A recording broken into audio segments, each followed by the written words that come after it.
السلام علیکم ورحمۃ اللہ وبرکاتہ۔ الحمد للہ رب العالمین والصلاة والسلام علی سید الانبیاء والمرسلین وعلی آلہ واصحابہ اجمعین ومن تبعہم بإحسان الی یوم الدین، اما بعد۔ جیسا کہ آپ لوگوں کو معلوم ہے کہ آج بتاریخ 24 مئی 2025 عیسوی بمطابق 25 ذی القعدہ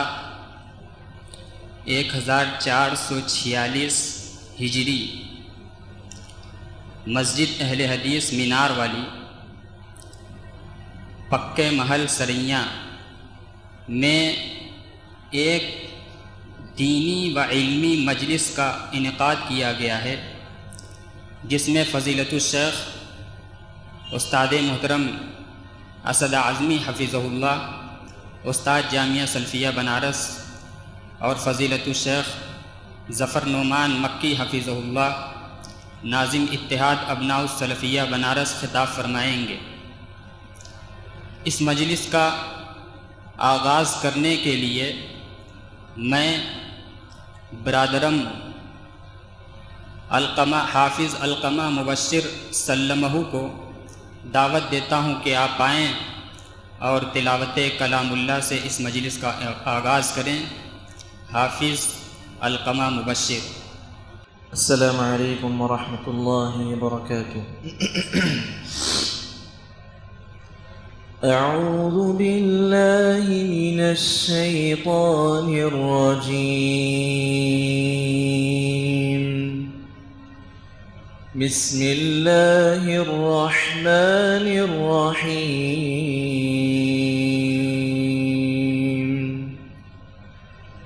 لو انزلنا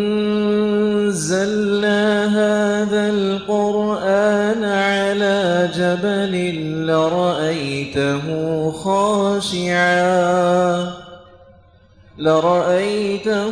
خاشعا متصدعا من خشية الله،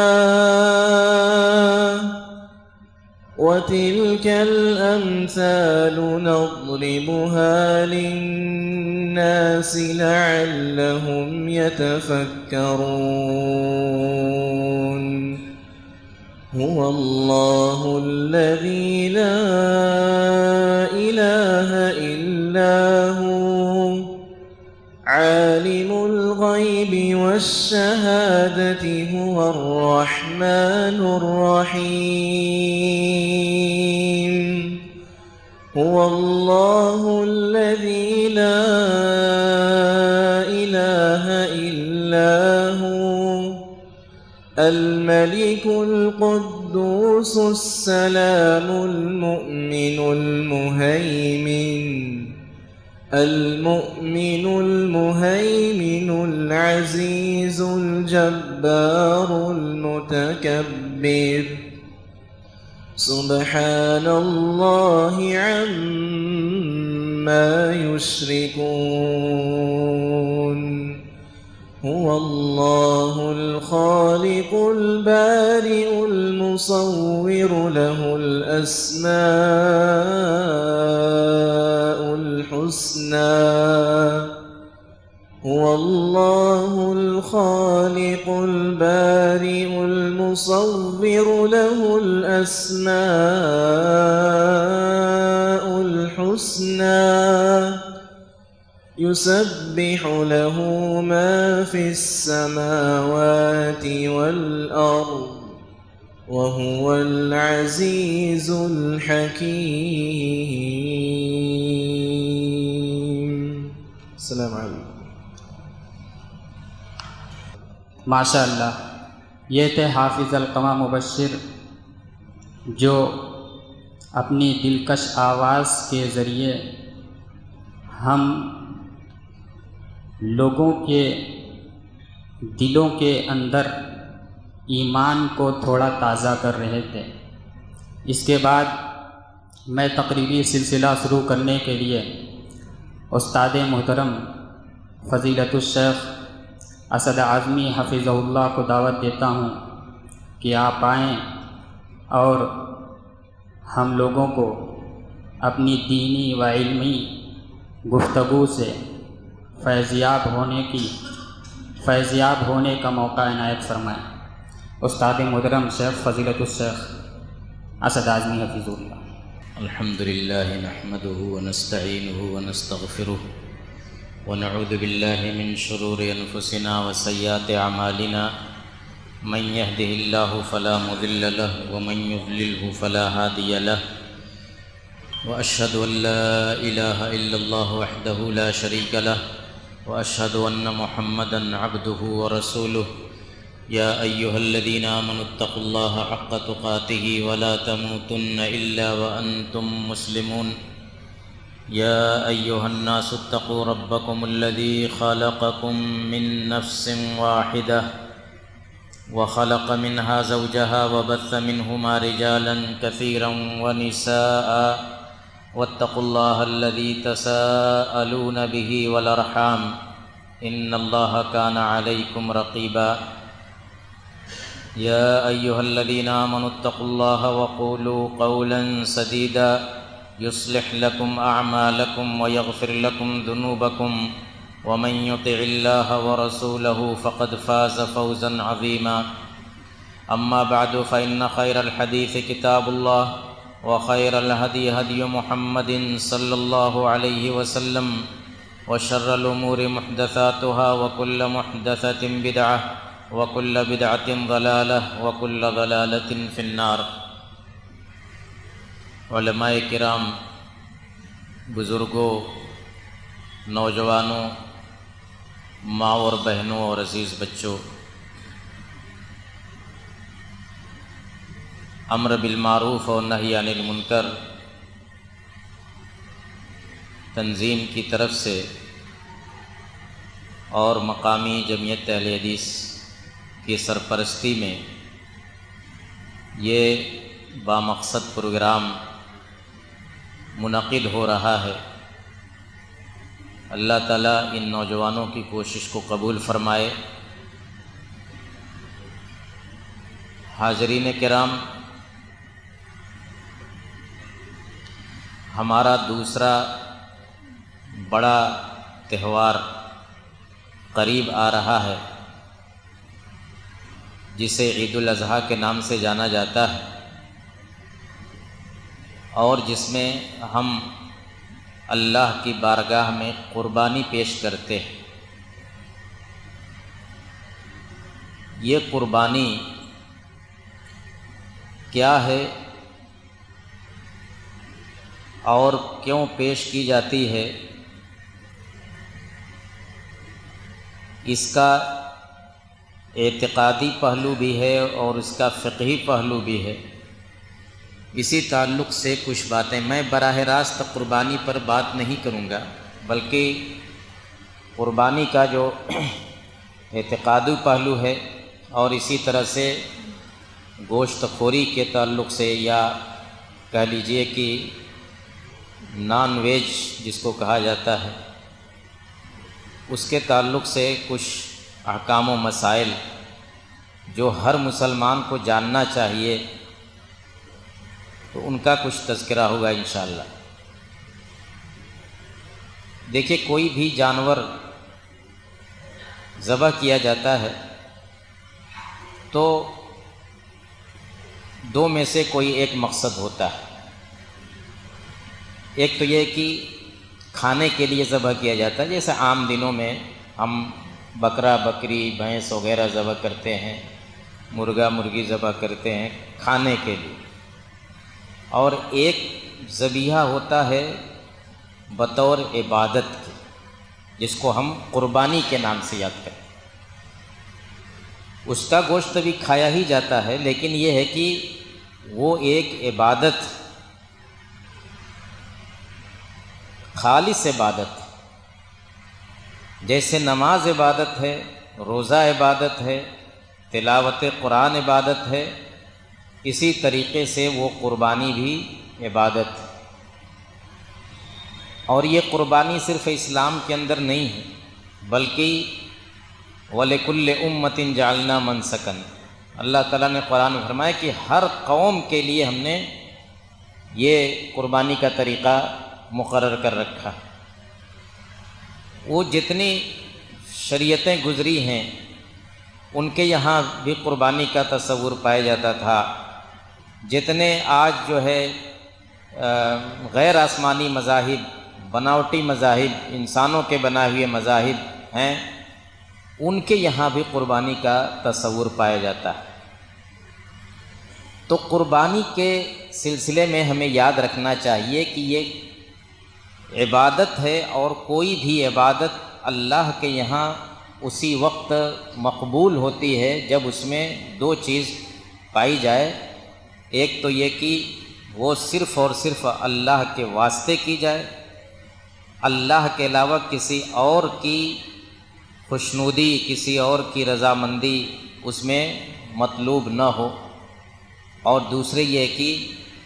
جو طریقہ اسلام نے بتلایا ہے اس طریقے پر کی جائے عبادت۔ تو یہ دو چیزیں جب تک کسی بھی عبادت کے اندر، چاہے نماز ہو، روزہ ہو یا کوئی بھی عبادت ہو، جب تک کہ یہ دو چیزیں نہیں پائی جائیں گی تب تک کوئی عبادت اللہ کے یہاں مقبول نہیں ہوگی۔ یہ دو شرط ہیں، اگر شرط نہیں پائی جائے گی تو پھر وہ عبادت نہیں کہلائے گی۔ آپ جو دعا پڑھتے ہیں قربانی میں، قل ان صلاتی ونسکی ومحیای ومماتی للہ رب العالمین، کہ اے نبی آپ کہہ دیجئے کہ میری نماز، میری قربانی، میرا جینا، میرا مرنا سب کس کے لیے ہے؟ اللہ رب العالمین کے لیے، لا شریک لہ، جس کا کوئی شریک نہیں، جس کا کوئی شریک نہیں۔ تو یہی بنیادی چیز ہے کہ یہ نماز ہو یا قربانی ہو یا اور کوئی بھی عبادت ہو، جتنی بھی عبادتیں للہ رب العالمین، اللہ رب العالمین کے لیے ہونی چاہیے۔ اس میں اللہ کے علاوہ کسی کا بھی ذرا بھی شائبہ نہیں ہونا چاہیے کہ اللہ کے ساتھ ساتھ فلاں کو بھی تھوڑا سا شامل کر لیا جائے، کسی پیر کو، کسی نبی کو، کسی پہنچے ہوئے قبر والے کو، کسی فرشتے کو نہیں، صرف اور صرف اللہ کے لیے ہونی چاہیے۔ فَصَلِّ لِرَبِّكَ وَانْحَرْ، کہا کہ اپنے رب ہی کے لیے نماز پڑھو اور قربانی کرو۔ نماز بھی رب کے لیے ہی پڑھنا ہے اور قربانی بھی رب ہی کے لیے کرنا ہے۔ اسی طرح سے جو حرام چیزیں بیان کی گئی ہیں قرآن میں، اس میں سے ایک چیز وما اہل لغیر اللہ بہ بھی ہے۔ قرآن میں جہاں جہاں ممانعت کا ذکر ہے کہ فلاں چیز بھی کھانا حرام، فلاں چیز بھی کھانا حرام، فلاں چیز بھی کھانا حرام، تو اس میں ایک چیز ہے کہ وما اہل لغیر اللہ بہ، اور ایک جگہ کہ وما اہل بہ لغیر اللہ، کہ جس پر غیر اللہ کا نام لیا جائے، جس جانور پر، وہ بھی حرام۔ غیر اللہ کا نام لیا جائے یعنی مکمل طور سے کسی قبر والے کے لیے، کسی پہنچے ہوئے شخص کے لیے، کسی ولی، کسی پیغمبر، کسی فرشتے کے نام پر جو جانور ذبح کیا جائے، کسی بت کے نام پر جو جانور ذبح کیا جائے، وہ 100% حرام۔ اور وما ذبح علی النصب کا لفظ بھی آیا ہے سورہ انعام کے اندر کہ آستانوں پر جو جانور ذبح کیے جاتے ہیں، نصب کہتے ہیں وہ جگہیں جو بت پرست لوگ، مشرک لوگ اپنے جھوٹے معبودوں کے لیے خاص کیے رہتے ہیں، کبھی کبھی وہیں ان کا کوئی مجسمہ بنا کر کے لگائے رہتے ہیں، یا کچھ بھی نہ لگائے ہوں تو انہی کے نام پر اس کو خاص کیے رہتے ہیں۔ تو ایسی جگہیں جو غیر اللہ کے لیے یا معبودان باطلہ کے لیے خاص کر کے رکھی گئی ہوں، تو وہاں پر بھی جو چیز، جو جانور ذبح کیا جائے گا وہ حرام ہوگا۔ آپ دیکھتے ہیں ہم جس سماج میں رہتے ہیں، ہمارے جو برادران وطن ہیں، ان کی جو عبادت گاہیں ہیں، ان کے جو مندریں وغیرہ ہیں، وہاں باقاعدہ جانور ذبح کیے جاتے ہیں۔ کس کے لیے؟ ان کے اپنے بتوں کے لیے، اپنے معبودان باطلہ کے لیے، انہی کی خوشنودی کے لیے وہ ذبح کرتے ہیں۔ اسی طرح آپ دیکھتے ہیں بہت سے نام نہاد مسلمانوں کو کہ وہ قبروں اور مزاروں کے پاس جا کر کے کوئی مرغا مرغی ذبح کرتا ہے، کوئی بکرا لے کر کے جاتا ہے، اس کو ذبح کرتا ہے۔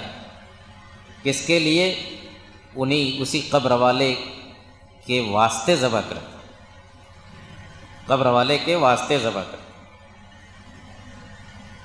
علماء کہتے ہیں کہ اگر اللہ کا نام لے کر کے بھی وہاں ذبح کرے تب بھی وہ جائز نہیں ہے۔ بسم اللہ پڑھ کر کے ذبح کرے اگر قبر کے پاس یا کسی ایسی جگہ جہاں غیر اللہ کی پرستش ہوتی ہے تو بسم اللہ پڑھ کر کے بھی ذبح کیا تو وہ ما اہل بہ لغیر اللہ ہی میں داخل ہوگا، کیونکہ اس کا مقصد جو ہے وہ قبر والا ہے، اس کا مقصد وہ شخص ہے جو وہاں مدفون ہے، یا اس کا مقصد وہ بت ہے جو وہاں نصب ہے۔ تو یہ معاملہ براہ راست عقیدے سے جڑا ہوا ہے، توحید سے جڑا ہوا ہے کہ جس طریقے سے غیر اللہ کے لیے سجدہ کرنا جائز نہیں، جس طریقے سے غیر اللہ کے لیے نماز پڑھنا جائز نہیں، جس طریقے سے غیر اللہ سے مدد مانگنا جائز نہیں، اسی طرح سے غیر اللہ کے لیے کوئی جانور ذبح کرنا یہ سمجھیے کہ یہ اسی کی عبادت ہو گئی، اور اسی کا نام شرک ہے۔ یہ شرک فی الالوہیت ہے، شرک عبادت ہے، جو کسی بھی صورت میں معاف نہیں ہے۔ ان اللہ لا یغفر ان یشرک بہ ویغفر ما دون ذلک لمن یشاء۔ اللہ تعالیٰ شرک کو نہیں معاف کر سکتا، شرک کے علاوہ جتنے گناہ ہیں اگر چاہے گا تو معاف کر دے گا، لیکن شرک کے بارے میں پہلے کر دیا کہ اس کی معافی کا کوئی تصور ہی نہیں۔ تو ایک مومن کے نزدیک سب سے قیمتی چیز اگر کوئی ہے تو وہ توحید ہے، اور سب سے خراب چیز، سب سے بری چیز، سب سے تباہ کن چیز کوئی ہے وہ شرک ہے۔ توحید کو مضبوطی سے پکڑے رہنا، اور اللہ کا شکر ہے کہ ہماری جماعت اہل حدیث اس معاملے میں اللہ کے فضل سے صحیح عقیدے پر اور توحید خالص پر قائم ہے، جبکہ دوسرے لوگ اس میں جگہ جگہ بھٹکے ہوئے ہیں۔ آپ غور کریں گے مشرکین مکہ بھی وہ اللہ کو خالق اور مالک مانتے تھے، اس کائنات کا پیدا کرنے والا اللہ کو مانتے تھے، نفع نقصان پہنچانے والا اللہ کو مانتے تھے، لیکن اس کے باوجود وہ مومن نہیں تھے۔ کیوں؟ اس لیے کہ عبادت جب کرتے تھے تو اللہ کے ساتھ دوسروں کو بھی شریک کر دیتے تھے، عبادت کرتے ہوئے اللہ کے ساتھ دوسروں کو شریک کر دیتے تھے۔ اسی کو کہتے ہیں کہ توحید ربوبیت کو تو مانتے تھے کہ اللہ تعالیٰ خالق ہے، مالک ہے، نافع ہے، ضار ہے، سب کچھ مانتے تھے، لیکن جب توحید الوہیت کا معاملہ آتا تھا کہ اللہ کے علاوہ کسی اور کی پرستش نہ کی جائے، اس میں وہ پھسل جاتے تھے۔ وہ اللہ کی بھی عبادت کرتے تھے اور کچھ دوسرے معبودوں کی عبادت کرتے تھے، اور یہ بھی کہتے تھے، غور کیجئے گا، یہ بھی کہتے تھے کہ ما نعبدہم الا لیقربونا الی اللہ زلفیٰ، ہم ان معبودوں کی جو عبادت کرتے ہیں وہ ان کو ہم سب کچھ نہیں مانتے، ہم تو ان کی عبادت اس لیے کر رہے ہیں کہ یہ ہم کو اللہ تک پہنچائیں گے، ہم کو اللہ کے قریب کر دیں گے۔ تو گویا وہ اصل اللہ تعالیٰ ہی کو مانتے تھے، اللہ ہی کی عبادت کرتے، لیکن ان کو بھی جوڑ دیتے تھے اس میں۔ اسی وجہ سے وہ مشرک ٹھہرائے گئے، اسی وجہ سے ماواہم جہنم، ان کا ٹھکانہ جہنم بدلایا گیا، اسی وجہ سے ان سے جنگیں لڑی گئی، اسی وجہ سے ان کے پاس انبیاء اور رسول بھیجے گئے، اسی وجہ سے یہ دو حصوں میں انسانیت بٹی، ایک مشرک اور ایک موحد۔ اب آج کوئی اس کو معمولی سمجھے کہ چلو کسی قبر والے کے لیے ہماری نیت اچھی ہے، ہم اللہ کے نام ہی سے ذبح کرتے ہیں، یہ بھی نیک بندہ تھا، یہ بھی بڑا پہنچا ہوا بندہ تھا، اس کے نام پر ہم نے ذبح کر دیا یا اس کے واسطے ذبح کر دیا تو کیا ہو گیا؟ یہ اس کے شرک ہونے میں کوئی شبہ نہیں، کوئی اختلاف نہیں، سارے لوگ اس کو مانتے ہیں کہ یہ شرک ہے۔ وما اہل لغیر اللہ بھی، دیکھیے نبی اکرم جناب، یہ تو قرآن کی آیتیں ہو گئیں، نبی اکرم جناب محمد الرسول اللہ صلی اللہ علیہ وسلم فرماتے ہیں کہ من ذبح لغیر اللہ لعن اللہ من ذبح لغیر اللہ، بخاری اور مسلم کی روایت، لعن اللہ من ذبح لغیر اللہ، اللہ کی لعنت ہے اس شخص پر جو غیر اللہ کے لیے جانور ذبح کرتا ہے۔ لعنت یہ کسی بڑے گناہ پر، بڑے گناہ کے کام پر ایسا لفظ استعمال کیا جاتا ہے۔ لعنت کا مطلب یہ ہوتا ہے کہ اللہ کی رحمت سے دوری، اللہ تعالیٰ ایسے لوگوں کے اوپر اپنی رحمت نہیں نازل کرتا، ایسے لوگوں کو اللہ تعالیٰ دور کر دیتا ہے اپنے آپ سے۔ تو اللہ کے نبی فرماتے ہیں کہ لعن اللہ من ذبح لغیر اللہ، اللہ کے علاوہ کے لیے اگر کسی نے ذبح کیا، اب وہ چاہے ایک چھوٹی سی مرغی ذبح کرے تو، چاہے ایک بڑا سا اونٹ ذبح کرے تو، سب اس میں داخل ہیں، چھوٹی سے چھوٹی چیز بھی اور بڑی سے بڑی چیز سب اس میں داخل ہے۔ اللہ کے علاوہ کے لیے کوئی ذبح کرے گا تو اس پر اللہ کی لعنت ہے، اللہ کی پھٹکار ہے، دھتکار ہے ایسے لوگوں کے اوپر۔ اسی طرح سے سنن ابو داؤد کی روایت ہے، صحیح روایت ہے کہ ایک مرتبہ ایک شخص نے اللہ کے نبی صلی اللہ علیہ وسلم کے پاس آ کر کے کہا کہ اس نے نظر مانی ہے کہ بوانہ نامی جگہ پر وہ کوئی جانور ذبح کرے گا۔ بوانہ جو ہے ایک جگہ کا نام ہے، تو اس نے نظر مانی ہے، منت مانی ہے کہ وہاں جا کر کے وہ کوئی جانور ذبح کرے گا، یعنی اللہ کے لیے ہی ذبح کرے گا لیکن وہاں جا کر کے ذبح کرے گا۔ مسلمان تھا، نو مسلم تھا، اللہ کے نبی صلی اللہ علیہ وسلم نے اس سے پوچھا کہ اس جگہ کو تم نے خاص کیا ہے کہ وہاں جا کر کے میں جانور ذبح کروں گا، وہاں جا کر کے میں قربانی کروں گا، تو یہ بتاؤ کہ وہاں کوئی کسی بت کی پوجا تو نہیں ہوتی تھی؟ ماضی ہی میں صحیح، ماضی میں پہلے زمانے میں ایسا تو نہیں کہ کسی بت کی پوجا ہوتی رہی ہو؟ اس نے کہا کہ نہیں، ایسا کچھ نہیں۔ پھر آپ نے فرمایا کہ هل كان فيها من عید من اعیاد الجاہلیہ، وہاں جاہلیت کے میلوں میں سے کوئی میلہ تو نہیں لگتا تھا؟ جاہلیت کے میلوں میں سے، اور جاہلیت کا مطلب کیا ہوا؟ بت پرست لوگ تھے، تو کہا کہ کوئی میلہ ٹھیلا تو وہاں نہیں لگتا تھا؟ کہا کہ نہیں، نہ تو وہاں پہلے کسی بت کی پوجا ہوتی تھی اور نہ وہاں کوئی جاہلیت کے زمانے کا کوئی میلہ لگتا تھا۔ آپ نے جب یہ تحقیق کر لی تو کہا کہ فَأَوْفِ بِنَذْرِكَ، ٹھیک ہے تم اپنی نظر پوری کر سکتے ہو، یعنی وہاں جا کر کے جانور ذبح کر سکتے ہو۔ لیکن اگر اس کا مطلب یہ ہوا کہ اگر وہاں اس وقت نہیں، بھلے اس وقت نہیں لیکن پہلے کبھی کسی بت کی پوجا ہوتی رہی ہو یا پہلے کبھی وہاں کوئی میلہ ٹھیلا لگتا رہا ہو بت پرستوں کا، تو یہ شبہے کی چیز ہو جائے گی کہ کہیں ایسا تو نہیں کہ یہ شخص اسی بت کے لیے یا اسی جاہلی میلے کے واسطے جس کے اندر بت پرستی بھی پائی جاتی ہے اس واسطے ذبح کر رہا ہے۔ تو دیکھیے اللہ کے نبی صلی اللہ علیہ وسلم امت کو جو پیغام دینا چاہتے تھے کہ قربانی اگر کرنی ہے تو صرف اور صرف اللہ کے نام پر، اور ایسی جگہ نہیں کرنی ہے جہاں کسی طرح کا شرک کا معمولی سا شائبہ بھی پایا جاتا ہو۔ ایک حدیث کے اندر آپ نے فرمایا کہ لا عقر فی الاسلام، اسلام کے اندر کوئی ایسا ذبیحہ نہیں ہے۔ حدیث کے اندر فرمایا، اس کی تشریح کرتے ہوئے اہل علم لکھتے ہیں کہ یہ لوگ، جاہلیت کے لوگ جاہلی دور میں قبروں کے پاس جا کر کے گائے ذبح کرتے تھے، بکری ذبح کرتے تھے، تو اس سے منع کیا آپ نے کہ اسلام کے اندر اس کا کوئی تصور نہیں۔ تو یہ قربانی میرے بھائیوں، اس کو ہمیں اسی نظر سے دیکھنا چاہیے کہ یہ خالص عبادت ہے، صرف اور صرف اللہ کے نام پر کی جائے گی۔ اب اگر کوئی سال بھر یا عید بقرعید کے موقع پر بھی اگر قربانی کرتے وقت، جانور ذبح کرتے وقت اللہ کے علاوہ کسی اور کو ذہن میں رکھتا ہے، یا کسی مزار کے پاس جا کر کے، کسی بت کے پاس جا کر کے کوئی چیز ذبح کرتا ہے، یہاں تک کہ وہ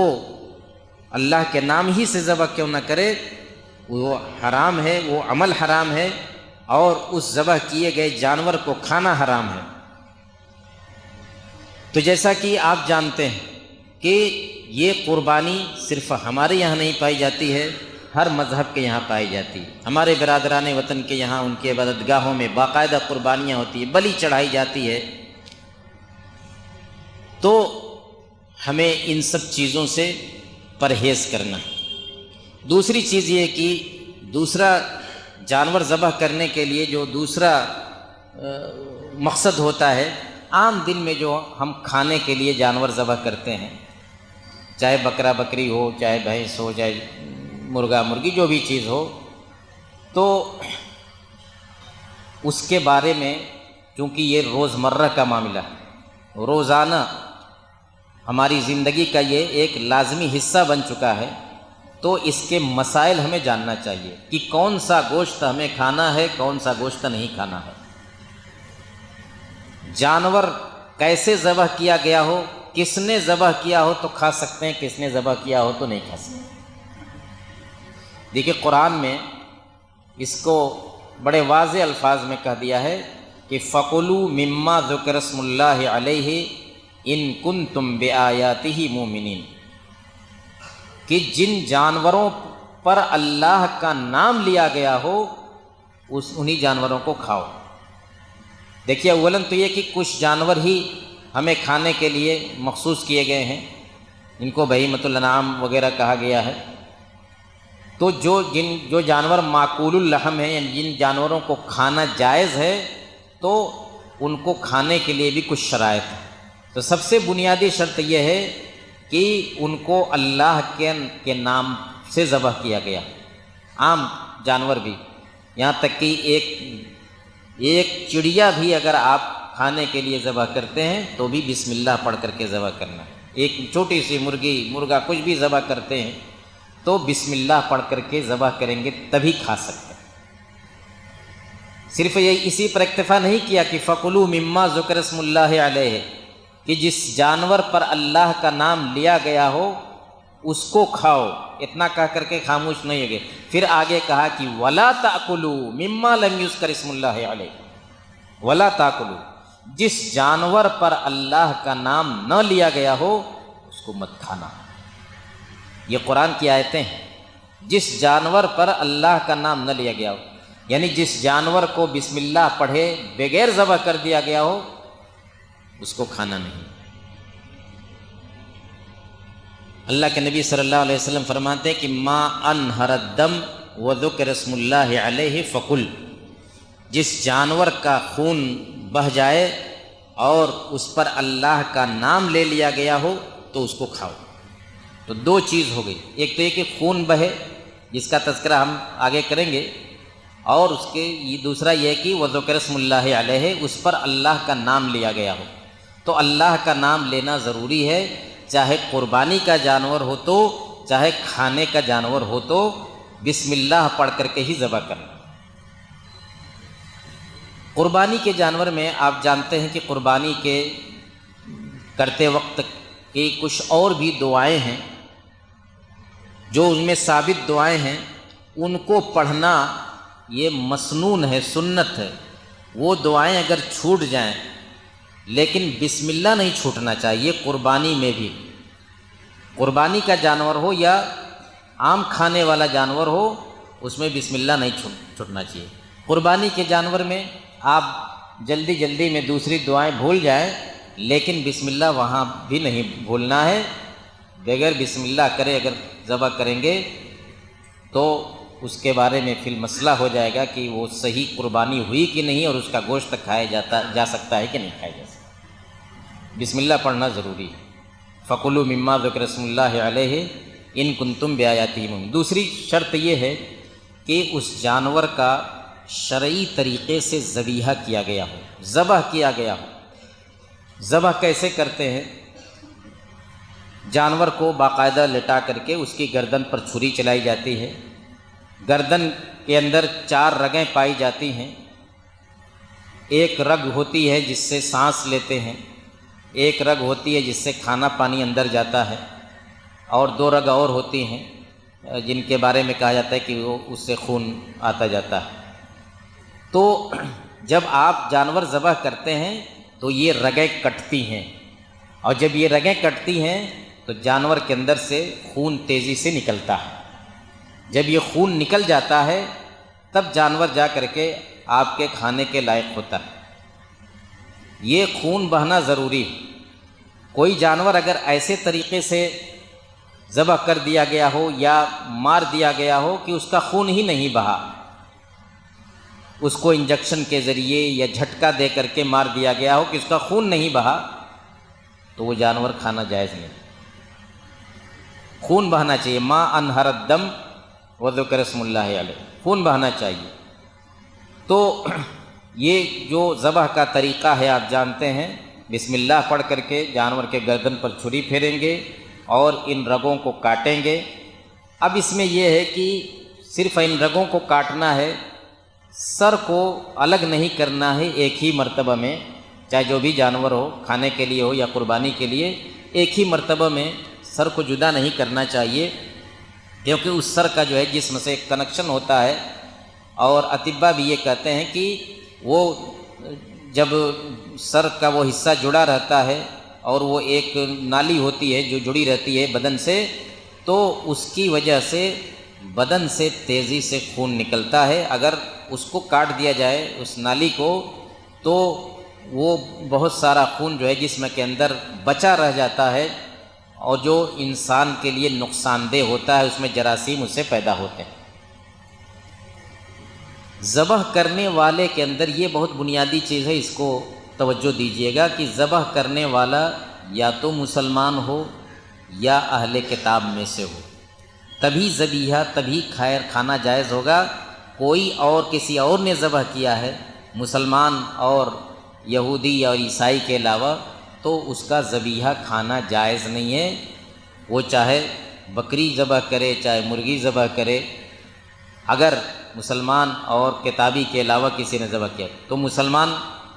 مسلمان ہے۔ کتابی کا مطلب کیا ہوتا ہے؟ یہودی یا عیسائی۔ یہودی اگر جانور ذبح کرتا ہے تو، عیسائی جانور ذبح کرتا ہے تو، اگرچہ کہ وہ مسلمان نہیں ہے، لیکن قرآن میں اس سلسلے میں آیت ہے کہ وَطَعَامُ الَّذِينَ أُوتُوا الْكِتَابَ حِلٌّ لَكُمْ وَطَعَامُكُمْ حِلٌّ لَهُمْ۔ اہل کتاب کا طعام، مفسرین نے بتایا کہ یہاں طعام سے مراد ذبیحہ ہے۔ اہل کتاب کا ذبیحہ تمہارے لیے جائز ہے اور تمہارا ذبیحہ ان کے لیے جائز ہے۔ تو ذبح کرنے والا مسلمان ہو تو کھا سکتے ہیں، اور یہودی یا عیسائی ہو تو کھا سکتے ہیں۔ اب اس کا مطلب کیا ہوا؟ اگر کسی بت پرست نے ذبح کیا ہے تو کھا سکتے ہیں؟ نہیں کھا سکتے۔ بت پرست جیسے ہمارے برادران وطن ہیں ہندو بھائی، وہ ذبح کرے، نہیں کھا سکتے۔ کوئی بدھ مذہب کا ماننے والا ہو، وہ ذبح کرے، کھا سکتے ہیں؟ نہیں کھا سکتے۔ کوئی لا مذہب ہے، دہری ہے، وہ کسی مذہب کو نہیں مانتا، وہ ذبح کرے، نہیں کھا سکتے۔ اس لیے ہماری ذمہ داری ہے کہ جب ہم مثلاً سفر میں ہوں، ٹرین میں کھانا کھا رہے ہوں، کسی ہوٹل میں کھانا کھا رہے ہوں، غیر مسلم ہوٹل میں، یا کسی بھی جگہ جہاں آپ کو نہیں معلوم ہے کہ یہ جو نان ویج ہم کھا رہے ہیں، چاہے مرغے کی شکل میں ہو، چاہے میٹ بیف کی شکل میں ہو، آپ کو نہیں معلوم ہے کہ یہ ذبح کرنے والا کون ہے، تو اس سے پرہیز کرنا چاہیے۔ جب تک یہ کلیئر نہ ہو جائے کہ ذبح کرنے والا کوئی مسلمان یا کوئی یہودی و عیسائی تھا، تب تک ایسی چیز نہیں کھانی چاہیے۔ اب اگر اس طرح کے موقع پر 1-2 روز ہم صبر ہی کر لیں، مشکوک چیز کھانے کے بجائے، غیر مشکوک اور جو نان ویج کے علاوہ دوسری چیزیں ہیں، ویج ہیں اور دوسری چیزیں، تو اس کو کھا لیں اور شکوک و شبہات سے بچیں، اپنے ایمان کی حفاظت کریں، کوئی اس سے فرق نہیں پڑے گا۔ اسی طریقے سے یہ بھی معلوم ہونا چاہیے کہ مسلمان ہو یا کتابی ہو، اگر وہ اللہ کے علاوہ کسی اور نام سے ذبح کرے تو اس کا بھی ذبیحہ نہیں کھایا جائے، بھلے مسلمان۔ ایک مسلمان بجائے بسم اللہ پڑھ کر کے ذبح کرنے کے کسی قبر والے کے نام سے کہے کہ اس کے نام سے میں ذبح کرتا ہوں۔ ایک عیسائی بجائے بسم اللہ پڑھ کر کے ذبح کرنے کے وہ بسم المسیح کہے، عیسیٰ علیہ السلام کے نام سے میں ذبح کرتا ہوں۔ ایک یہودی بجائے بسم اللہ پڑھ کر کے ذبح کرنے کے وہ کہے کہ میں مثلاً عزیر علیہ السلام کے نام سے اس کو ذبح کرتا ہوں، تو اس کا بھی ذبیحہ جائز نہیں۔ ایک مسلمان بھی اگر غیر اللہ کا نام لے کر کے ذبح کرتا ہے تو اس کا ذبیحہ بھی حرام ہے، اس کو کھانا جائز نہیں۔ یہ چیز تو اب ہماری روزمرہ کی زندگی کا یہ معاملہ ہے، حلال و حرام کا معاملہ ہے، اس کا ہمیں علم ہونا چاہیے اور اس کی ہمیں جانکاری ہونی چاہیے کہ کس جانور کو کھائیں، کس جانور کو نہ کھائیں۔ ذبح کرنے والے کے اندر اس کے باوضو ہونے کی، پاک ہونے کی کوئی شرط نہیں ہے کہ باوضو ہو تبھی ذبح کر سکتا ہے۔ کچھ لوگ سمجھتے ہیں کہ جیسے نماز پڑھنے کے لیے وضو ضروری ہے تو اسے قربانی کرنے کے لیے یا جانور ذبح کرنے کے لیے وضو کرنا ضروری ہے۔ یہاں تک کہ اہل علم کہتے ہیں کہ اگر وہ ناپاک بھی ہے، جنوبی بھی ہے، تو اس کو ذبح کر سکتا ہے۔ ایسی کوئی شرط نہیں پائی جاتی کتاب و سنت کے اندر جس سے یہ معلوم ہو کہ وہ ذبح نہیں کر سکتا۔ مرد بھی ذبح کر سکتے ہیں، عورتیں بھی ذبح کر سکتی ہیں، حتیٰ کہ قربانی کا جانور بھی عورتیں ذبح کر سکتی ہیں۔ عام دنوں میں جو جانور کھایا جاتا ہے، مرغا مرغی سے لے کر کے کوئی بھی چھوٹا بڑا جانور، وہ مرد ذبح کرے تو بھی جائز، عورت ذبح کرے تو بھی جائز۔ اس کی دلیلیں حدیثوں کے اندر موجود ہیں۔ بچے اگر تھوڑا ہوشیار ہیں، بہت چھوٹے نہیں ہیں، تو ان کے ہاتھ کا ذبیحہ بھی جائز۔ اب اگر ذبح کرنے کا کوئی اور طریقہ اختیار کیا جائے، بجائے گردن پر ذبح کرنے کے، مثلاً کوئی ادھر سے ذبح کر دے الٹے، تو اب یہ مشکوک ہو جائے گا، یہ جانور مشکوک ہو جائے گا۔ اس میں یہ دیکھا جائے گا، اہل علم یہ کہتے ہیں کہ اس میں یہ دیکھا جائے گا کہ کیا ادھر سے ذبح کرتے ہوئے جب رگوں تک چھری پہنچی تب تک جانور زندہ تھا یا اس سے پہلے ہی وہ مر گیا۔ اگر وہاں تک چھری پہنچنے تک جانور زندہ تھا تو گویا کہ وہ رگیں کٹنے کی وجہ سے جانور کی موت ہوئی، تب تو کھا سکتے ہیں۔ لیکن مثلاً اگر کوئی بہت خراب چھری ہے، اس کو رگڑ رہے ہیں، ابھی وہ رگیں کٹی نہیں، تب تک وہ تکلیف کی وجہ سے جانور مر گیا، تو ایسے جانور کو نہیں کھا سکتے۔ البتہ یہ ہے کہ جو جانور قابو میں نہیں ہے، مثلاً کوئی جانور ہے جیسے شکار میں ہے، ہرن ہے دوڑ رہا ہے، نیل گائے ہے دوڑ رہی ہے، اس کو اگر آپ، چونکہ وہ آپ کے قابو میں نہیں ہے، تو اس کو آپ بسم اللہ اللہ اکبر پڑھ کر کے تیر چلائیں یا چھری پھینکیں، اس کے جسم پر کہیں بھی لگ جائے، کچھ خون بہہ جائے، تو وہ ذبیحہ درست ہوگا۔ لیکن اگر آپ نے تیر پھینکی یا چھری چلائی اور اس کے بعد وہ گرا اور آپ وہاں تک پہنچے لیکن ابھی مرا نہیں ہے، تو ایسی صورت میں اس کو ذبح کرنا پھر ضروری ہو جائے گا کسی بھی دوسرے جانور کی طرح سے۔ لیکن اگر اسی بسم اللہ پڑھ کر کے جو تیر یا چھری وغیرہ چلا کر کے اس کو مارا گیا اور اسی کی وجہ سے اس کی موت ہو گئی اور اس کے بعد آپ وہاں پہنچے تو اس کو کھا سکتے ہیں۔ لیکن وہاں پہنچنے کے بعد اگر وہ زندہ ہے تو اس کو ذبح کرنا ضروری ہے۔ اگر وہاں پہنچے آپ اور زندہ ہے پھر آپ نے ذبح نہیں کیا تو وہ جانور مردہ مانا جائے گا اور اس کو کھانا جائز نہیں ہوگا۔ ذبح میں ایک چیز نحر بھی ہوتی ہے، نحر کرنا۔ نحر کا مطلب ہوتا ہے کہ جانور کے گلے میں جو لبہ ہوتا ہے اس میں چھری گھونپ کر کے اور تیز جو ہے خون کا فوارہ نکلتا ہے، اس کی وجہ سے جانور مرتا ہے۔ یہ چیز عام طور سے اونٹ کے ساتھ کی جاتی ہے۔ اونٹ کی گردن بڑی لمبی ہوتی ہے، اونچی ہوتی ہے، تو گردن کے نیچے یہاں پر اونٹ کو چاہے بیٹھا کر کے ذبح نحر کرنا ہو تو یا کھڑے کرنا ہو تو اس کے گردن میں اس جگہ پر جو لبہ ہوتا ہے وہاں چھری گھونپ کر کے یا کوئی بھالا گھونپ کر کے بسم اللہ پڑھ کر کے وہاں بھی کرنا ہوگا۔ جب اس کے بعد چھری نکال لیں گے تو بڑی تیزی کے ساتھ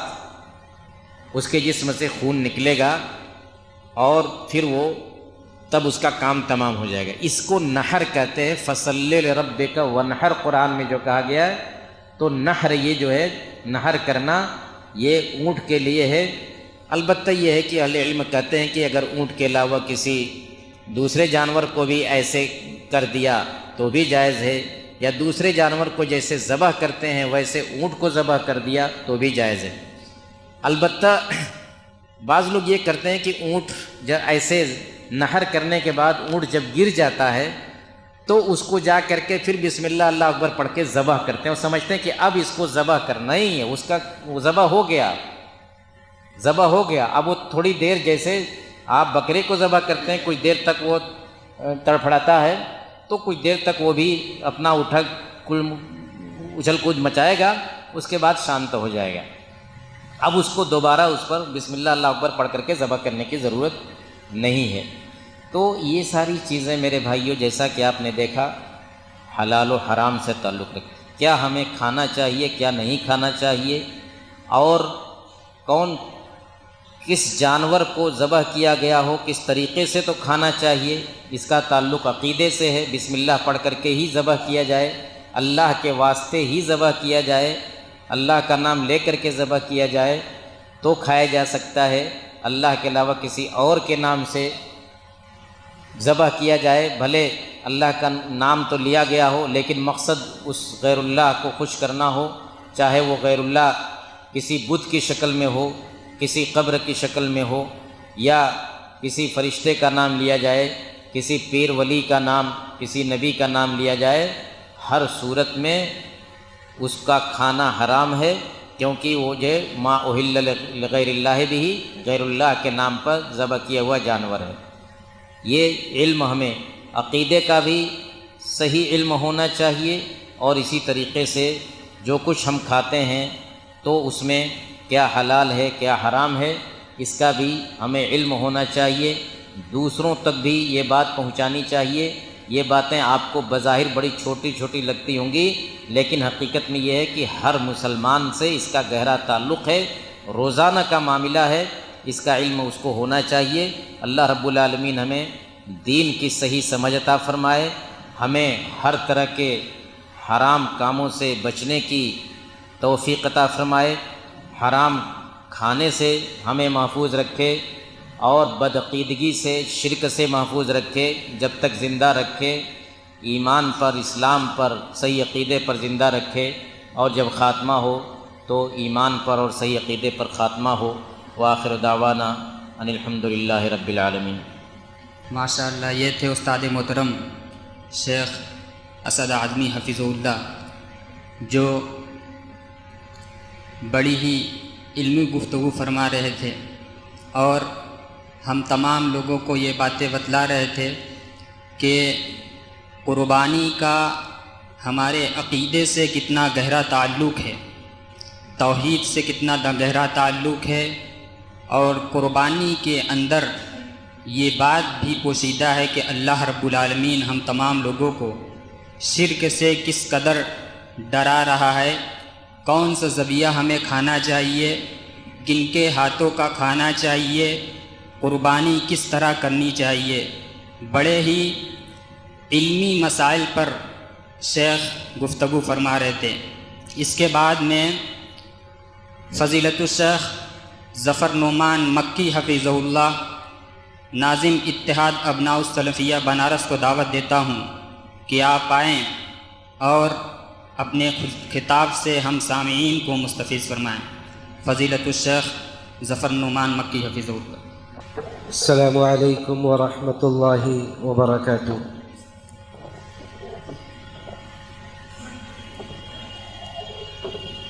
الحمد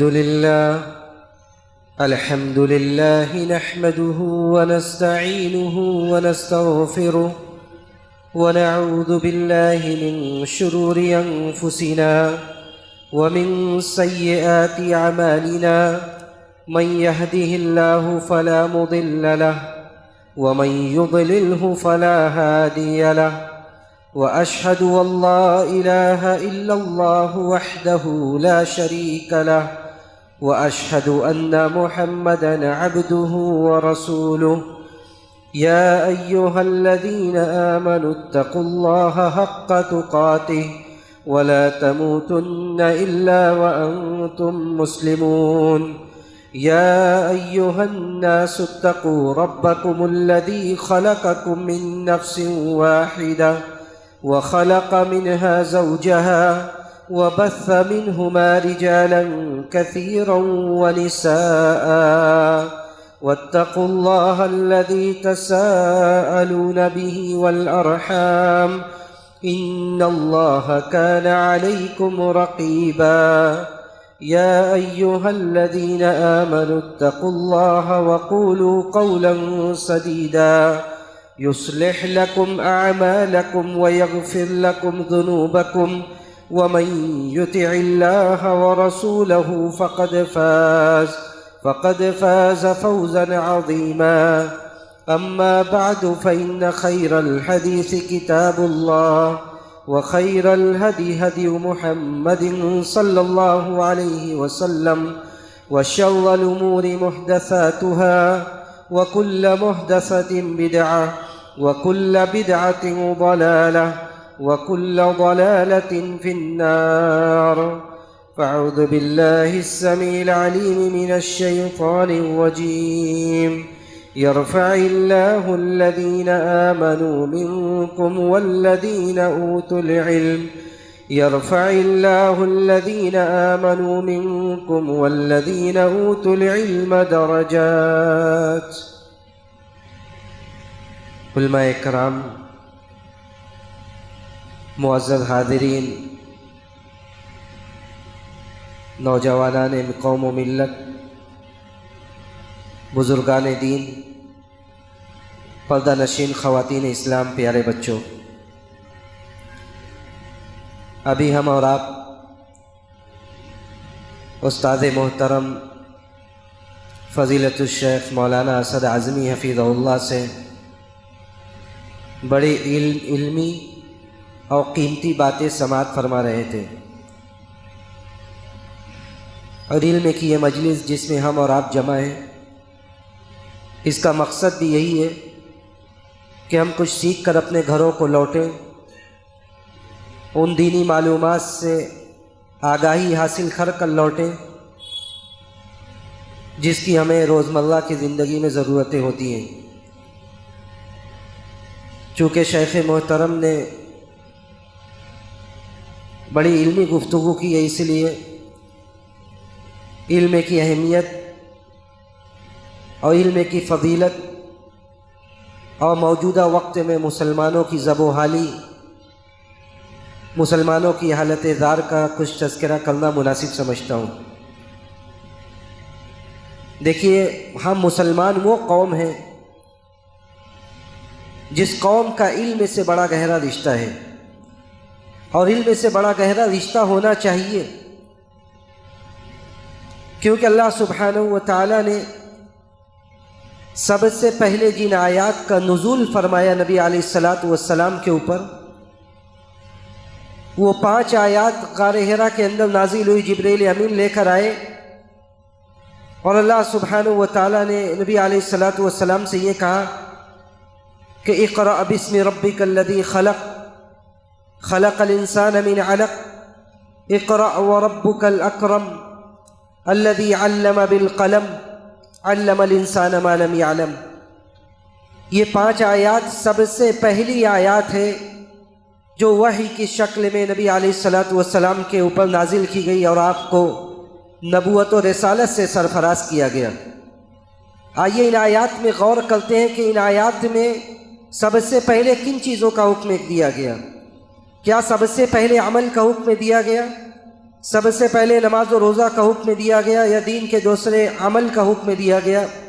یا سب سے پہلے کسی اور چیز کا حکم دیا گیا ہے؟ سب سے پہلا لفظ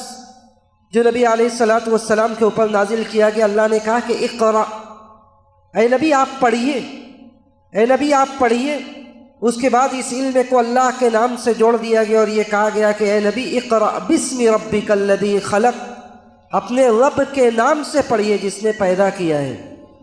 اندازہ کیجیے پہلی وحی نازل ہو رہی ہے، پہلا پیغام آسمان سے دیا جا رہا ہے اس امت کو، اور یہ کہا جا رہا ہے کہ اے نبی آپ پڑھیے اقرا بسم ربک الذی خلق، خلق الانسان من علق۔ ان 5 آیات میں اگر آپ غور کریں، پہلا حکم دیا جا رہا ہے پڑھیے، پھر تیسری آیت میں کہا جا رہا ہے کہ اقرا پڑھیے، اس کے بعد قلم کا ذکر کیا جا رہا ہے، یہ بھی علم حاصل کرنے کا ایک آلہ ہے۔ اس کے بعد علم الانسان ما لم یعلم، تعلیم کا ذکر کیا جا رہا ہے۔ علمہ کا مطلب ہوتا ہے سکھلانا، یعنی اگر آپ ان آیات میں غور کریں تو پڑھنے کا لفظ استعمال کیا گیا، قلم کا لفظ استعمال کیا گیا، تعلیم کا لفظ استعمال کیا گیا، اس لیے کہ اسلام سے پہلے جو زمانہ تھا اس زمانے کو زمانہ جاہلیت کہا جاتا تھا، جو جہالت کا دور تھا، جہاں کوئی اللہ کو پہچاننے والا نہیں تھا، صحیح دین کو جاننے والا نہیں تھا۔ اس کے بعد جب اسلام آیا، نبی علیہ الصلاۃ والسلام پر نبوت و رسالت کے وحی کے ذریعے آپ کو نبوت و رسالت سے سرفراز کیا گیا، تو گویا کہ اس جہالت سے اس ناخواندگی سے نکالنا تھا جس جہالت میں اس مسلم سے پہلے لوگ تھے، اور سب سے پہلے اسی لیے یہ حکم دیا گیا کہ آپ پڑھیے۔ گویا کہ اس دین کا سب سے پہلا اور براہ راست تعلق علم سے، اور اسی لیے نبی علیہ الصلاۃ والسلام نے ذرا طرح سے صحابہ کرام کی علمی تربیت کی۔ اس زمانے میں جو علوم تھا ان علوم سے انہیں آگاہ کیا، ان کو ترغیب دلائی کہ لوگ علم حاصل کریں، لوگ علم کے ذریعے اپنے آپ کو، اپنی شخصیت کو مزین کریں، مسلمان ہو اور جاہل ہو، مسلمان ہو اور علم حاصل نہ کرے، مسلمان ہو اور اسے دین کی بنیادی تعلیم سے ناواقفیت ہو۔ ایسا ایک مسلمان قرون اولیٰ میں تو ایسا مسلمان نہیں ہوتا تھا، یعنی اسلام کا ایسا تصور نہیں ہوتا تھا کہ مسلمان ہو وہ اب نام کا عبداللہ اور عبد الرحمن ہو، دین کی بنیادی تعلیم سے ناآشنا ہو، دین کی بنیادی تعلیم سے نابلد ہو، ایسا نہیں ہوتا تھا۔ لیکن جیسے جیسے وقت گزرتا گیا، آج حالات اس طرح کے ہیں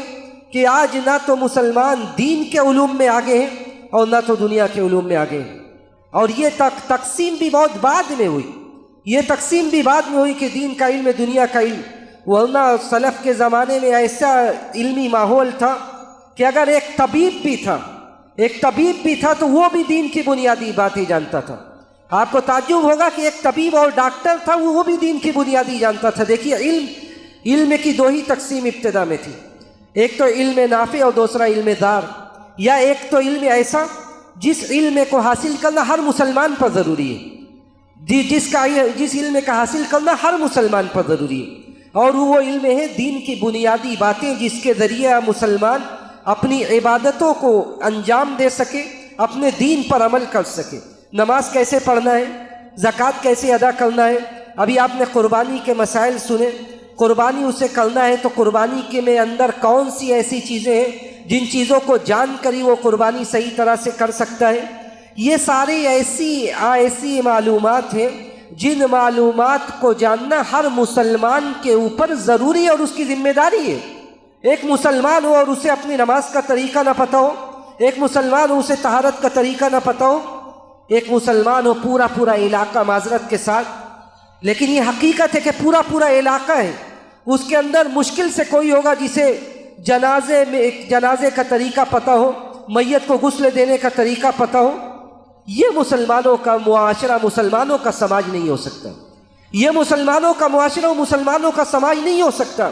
کہ پورا علاقہ ہے، کسی کو یہ نہیں پتہ ہے کہ میت کو غسل کیسے دینا ہے، نماز جنازہ کا طریقہ کیا ہے، کیسے نماز جنازہ پڑھائی جائے اگر ایسا وقت آ جائے کہ کوئی عالم نہ ملے، باہر سے آنے والا، دوسرے علاقوں سے آنے والا، تو یہ سب ایسی چیزیں ہیں جو چیزیں مسلمانوں نے بعد میں اپنے اندر نافذ کر لی، بعد میں وہ ان چیزوں کو لے آئے، ورنہ ایسا نہیں تھا۔ بلکہ اس زمانے میں علم کی تقسیم جو تھی کہ علم نافع یا علم ضار، یا دوسرا علم وہ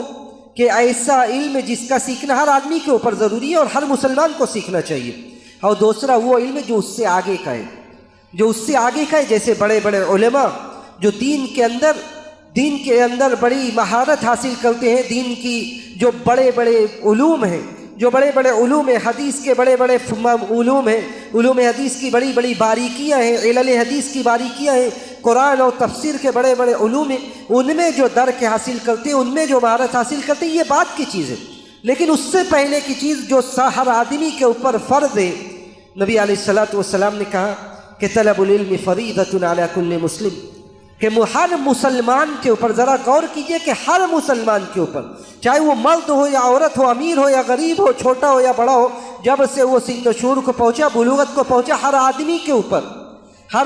کے اوپر وہ علم حاصل کرنا ضروری ہے، جس علم کے ذریعے اس کی اسلامی زندگی چل سکے، جس علم کے ذریعے اس کی اسلامی زندگی چل سکے۔ اگر وہ اتنا علم حاصل نہیں کرتا ہے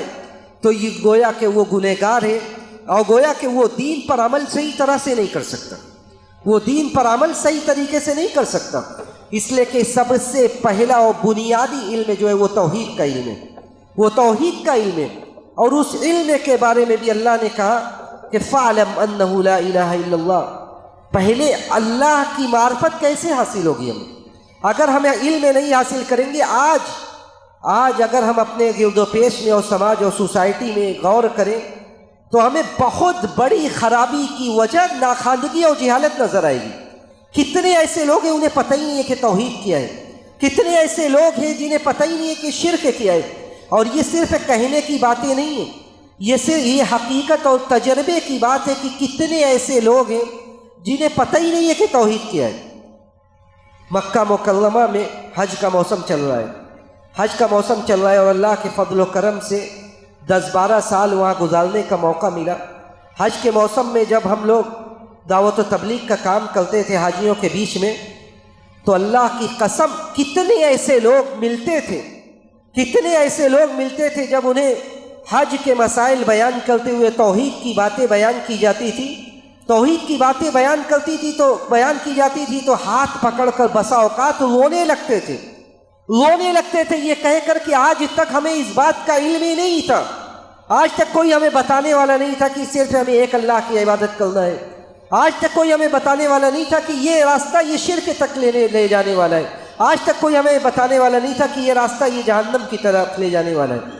اس لیے اللہ نے کہا کہ فَاعْلَمْ أَنَّهُ لَا إِلَهَ إِلَّا اللَّهُ، آپ پہلے یہ جان لیجئے کہ اللہ کے علاوہ کوئی معبود حقیقی نہیں ہے، وہی عبادت کے لائق ہے۔ اور اسی لیے امام بخاری رحمہ اللہ نے صحیح بخاری کے اندر چیپٹر قائم کیا، باب قائم کیا، ان کے چیپٹر کی جو ہیڈنگ ہے، جو عنوان ہے، وہ عنوان باب العلم قبل القول والعمل۔ باب العلم قبل القول والعمل، سب سے بنیادی بات، قول و عمل تو بعد کی بات ہے، کہنا اور عمل کرنا یہ تو اس کے بعد کا مرحلہ ہے، سب سے پہلا مرحلہ علم حاصل کرنا ہے،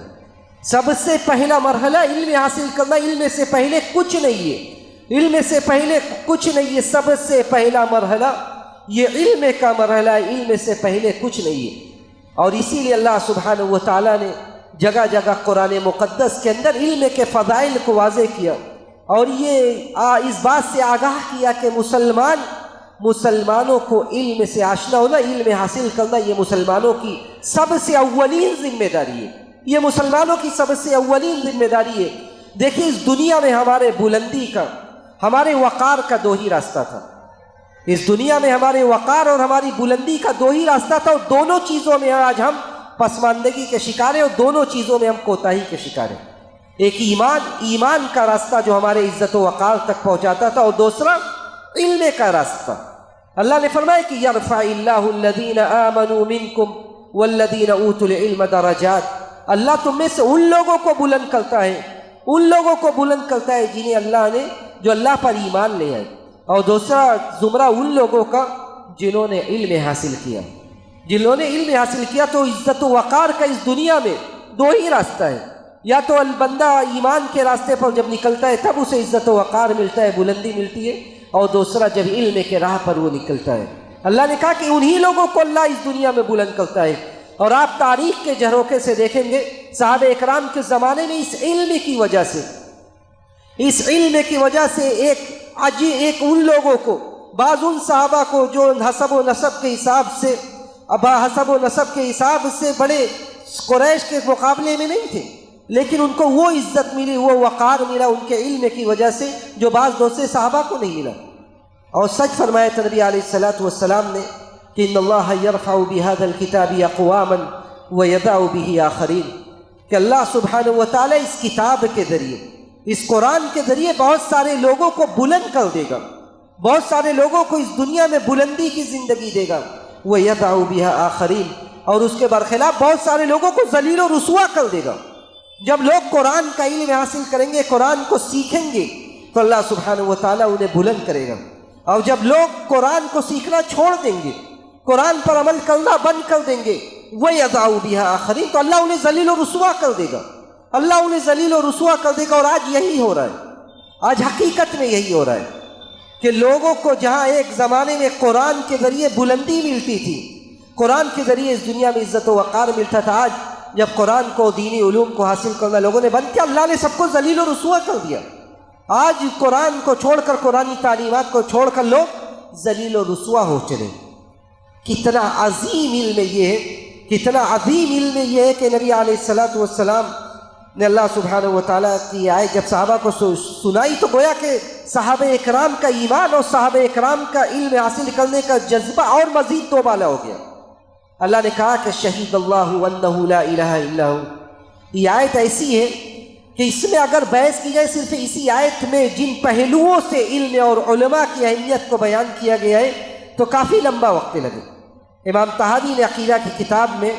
اس آیت کو ذکر کیا اور اس کی شرح جب لکھی ہے، ایسی کتابیں جو جامعہ سلفیہ جیسے ادارے میں پڑھائی جاتی ہیں، امام ابن ابی العز نے جب اس کی شرح کی تو کئی صفحات میں اس لیے کہ کہا کہ شہید اللہ انہ لا الہ الا ہو والملائکۃ واولو العلم قائما بالقسط، کہا کہ اللہ نے گواہی دی ہے۔ دیکھیے اللہ اپنے ساتھ کسی کو ملا لے، اس سے بڑا اس کے لیے فضل کیا ہو سکتا ہے؟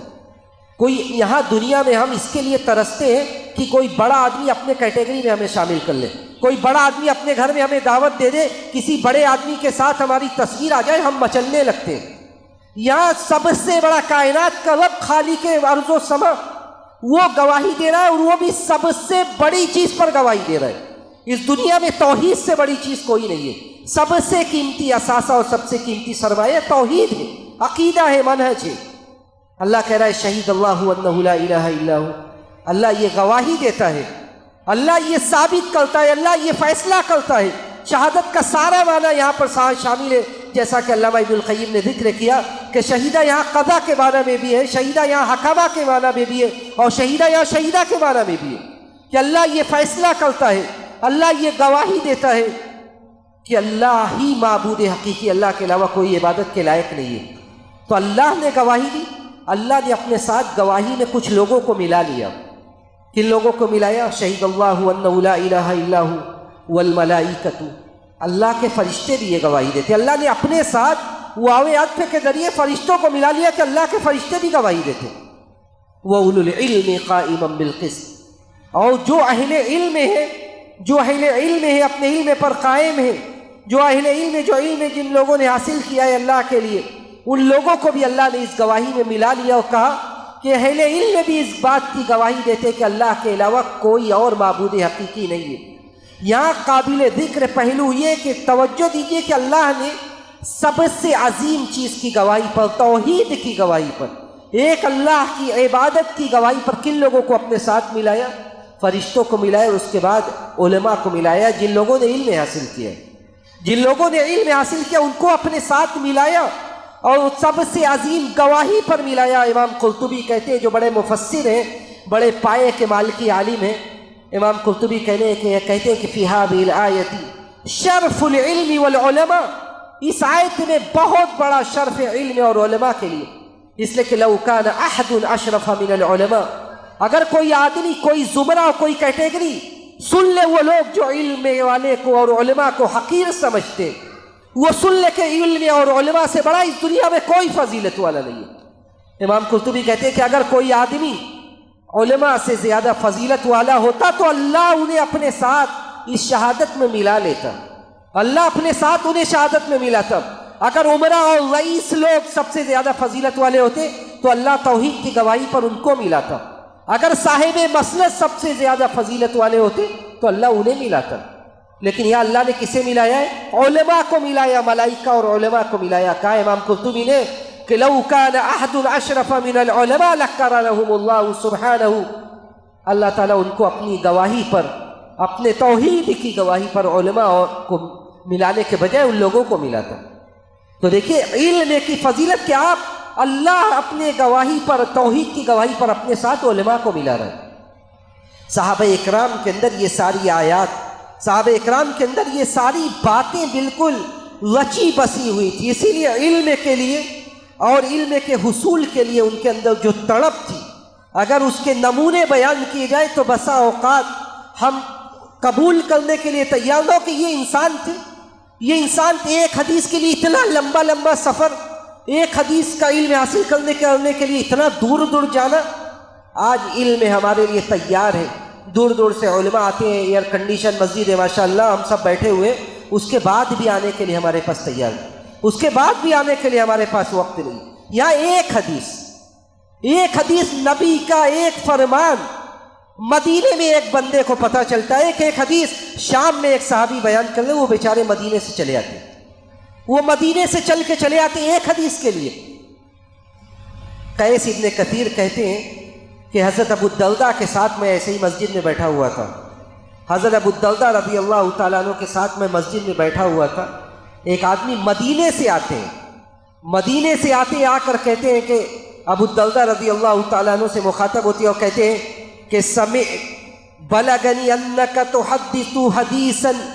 مجھے یہ خبر لگی کہ آپ ایک حدیث بیان کرتے ہیں، جس حدیث کو آپ اللہ کے رسول صلی اللہ علیہ وسلم سے روایت کرتے ہیں، اور وہ حدیث مجھے نہیں پتہ ہے۔ ابو الدرداء رضی اللہ تعالیٰ عنہ تعجب میں پڑ جاتے ہیں، کہتے ہیں کہ او غیر، کیا صرف اسی مقصد کے لیے تم شام مدینے سے چل کر شام آئے ہو، یا اس کے علاوہ کوئی اور بھی معاملہ ہے، کوئی اور مقصد سے بھی آئے ہو؟ وہ کہتے ہیں کہ نہیں، کوئی اور مقصد نہیں، صرف مقصد یہ ہے کہ میں اس علم کو، جو نبی کی جو حدیث ہے جو آپ کے پاس ہے، آپ کے علاوہ کسی کے پاس نہیں ہے، وہ حدیث سنوں میں۔ حضرت ابو الدرداء رضی اللہ تعالیٰ عنہ تعجب کرتے، اس کے بعد ان سے یہ حدیث بیان کرتے ہیں جو حدیث میں ابھی آپ کے سامنے بیان کروں گا۔ حضرت ابو الدرداء رضی اللہ تعالیٰ عنہ علم کے فضیلت پر یہ حدیث بیان کرتے ہیں، کہتے ہیں من سلک طریقا یلتمس فیہ علما سہل اللہ لہ بہ طریقا الی الجنہ، جو آدمی علم کے راہ پر نکلے،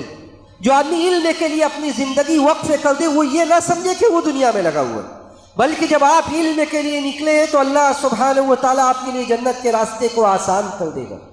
جنت کے راستے کو آپ کے لیے آسان کر دیا جائے گا، اور جنت کے راستے کو آسان کیا جائے گا تو آپ کی ضیافت اور آپ کی مہمان نوازی کیسی ہوگی؟